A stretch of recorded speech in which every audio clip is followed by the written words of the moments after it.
I'm Lamitschka and present you today Bomshel. How was the last year for you? Any highlights? There was a lot of highlights. Last year was so much fun. We got to we went out on the Adorama tour. Actually, our first show was we played at Superdome in New Orleans. Yeah, that was I think our January show. Yeah. So we started in New Orleans and it just got better. We got to come home and write and record the record, and it was really incredible because we set up a studio at the house. So it's very an organic process of where we cut the basic tracks at our record label, and then we come home and we do all our overdubs and fiddle parts and harmonies and everything is constant. That was great. We said we started the year at the Superdome and ended in Switzerland. We got to go and do a thing called Country Night over in Gstaad, Switzerland, and we went with Clint Black and Ricky Skaggs, and that was amazing. I believe. It's so much fun. Right? Did you taste in Switzerland chocolate? Oh, are you kidding? I brought a whole. We came home and we went like this, and we came home like all the bread and cheese, and they have these things, and every day I would go down to the village, and it's like pretzel bread and salami and butter, and I would eat like 12 of them every day. They're so good. There's a lot of work that goes into a #1 hit. What did it take to make it in your case? Well, hopefully this will be a #1. It hasn't quite made it yet, but we really, we're really working on the single, and really what it is about excitement and people getting into a song, and just I think when it's right, you really know that it's right, and it's just kind of the reaction is pretty natural and organic. So the cool thing about this single is that it's 3 weeks on the charts and it's at 53, so we're really excited about it. Very excited. So, do you have any interesting stories about how your European fans have been affected by your music? Oh my gosh. Well, I mean, when we went and played, Gstaad was an example that was just unbelievable. It was so funny because it was a very conservative festival, and all y'all European fans, you know what I'm talking about, and a lot of you guys were there because we have some incredible, what's her name, Goethe from Germany, and fans from our MySpace that are just great friends. They've been in contact with us a lot, but it was funny when we showed up in Switzerland. They said, they're like, ladies, we need to go over rules, and we're like, rules? They're like, just so you know, people only allowed to front of the stage for the first 2 songs and the last 2 songs, and clapping is to be kept at a minimum. We're like, yeah, screw that.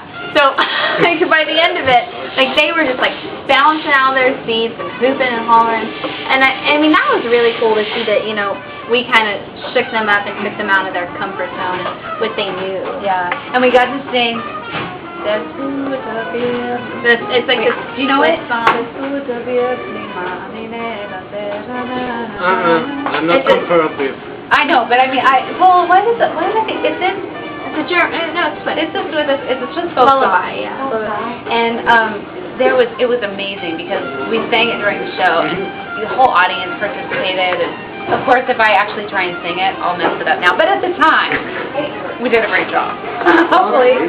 Well, so who do you look up musically, and how deep do your musical roots run? Well, I think for me, I really loved Alison Krauss.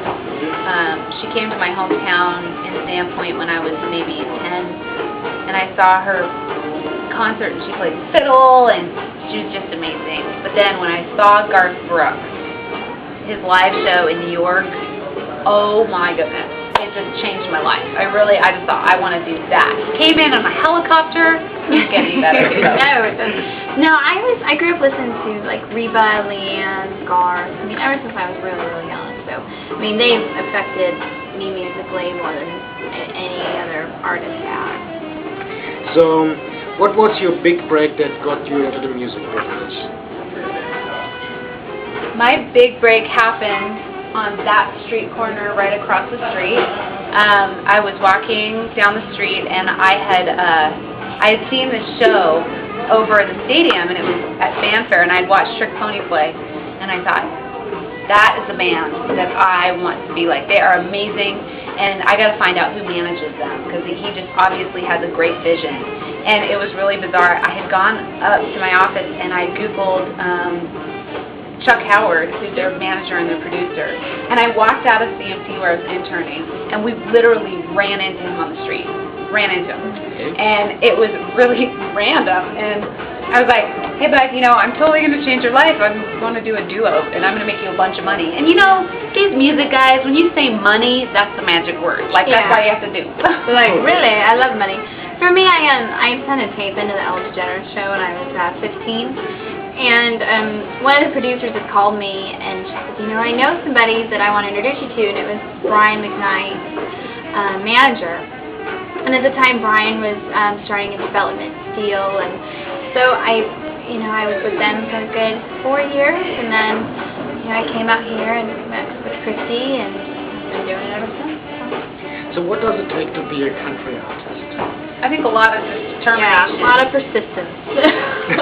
Keep going. You got to be able to fall and get back up. I think getting back up is the whole art of what we do, because at any level you're going to be called ugly and fat and untalented and out of tune and everything that you can be called, but it's the ability to, like Kelly said, you know, develop a thick skin and keep going.